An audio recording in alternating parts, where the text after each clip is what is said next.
জিয়ারে চিকিৎসা করতে সরকার বিদেশ পাঠায় নাই। ওরা বিএনপির নেতা হয়তো তাহলে বলতো যে আমরাও বিদেশ চিকিৎসা নিতে যাবো না, আমরা মরবো, বাংলাদেশে চিকিৎসা নেবো, আমাদের নেত্রীরে বিদেশ পাঠায় না চিকিৎসার জন্য, আমরা কেন যাবো? কিন্তু প্রত্যেক মাসে 2-3 বার নেতারা ব্যাংকক আর সিঙ্গাপুর গেছে বডি চেক আপ করাতে, চিকিৎসা নিতে। এই হলো বিএনপির নেতা। বিএনপির কর্মীরা ভাত খায় না 18 বছর, বিএনপির লোকজনে বাড়ির থেকে বেরোয় না 15 বছর, যে কোনোদিন বিএনপি আসলে তয় বেরোবো, তয় ভাত খাবো। এই কারণে তারেক জিয়া অনেক পুরস্কার দিয়েছে, তাদের পাশে দাঁড়াইছে।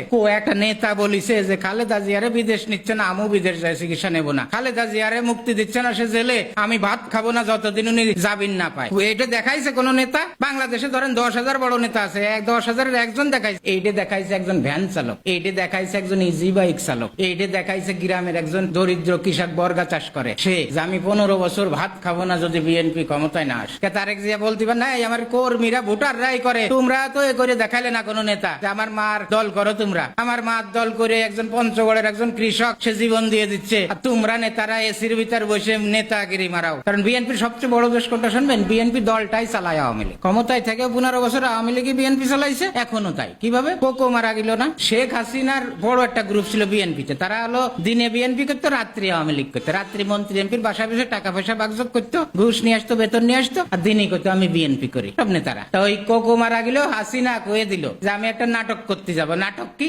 আমিও তার বাড়ি যাব খালেদা জিয়ার সাথে দেখা করতে, লাশ দেখতে আমি যাব, তোমরা গেট আটকায় দিবা, গেট আর খুলবা না। আমি যাই গেটের বাইরে খানিক সময় দাঁড়ায় চলে আসবো, মানুষকে বুঝাবো দেখো খালেদা জিয়ার আমি গেছিলাম শোক জানাইতে, সে কি করল। তো ওই যে বিএনপির যে গ্রুপটা আওয়ামী লীগ করে, মানে আওয়ামী লীগই দল চালায়, বিএনপি এখনো চালাচ্ছে। আওয়ামী লীগরে বলে ওরা নেতাকে বলে দিত আমি আসতেছি, তোমরা গেট আটকায় রাখবা, খুলবা না, আমি ঘুরে গেলে চলে আসবো, পাবলিক রে দেখাবো যে তারা কত খারাপ, আমি মরা বাড়ি গেছি তাও জাতি দেয়, আমি রাষ্ট্রের প্রধানমন্ত্রী। এই বিএনপি হলো আওয়ামী লীগে চালায়।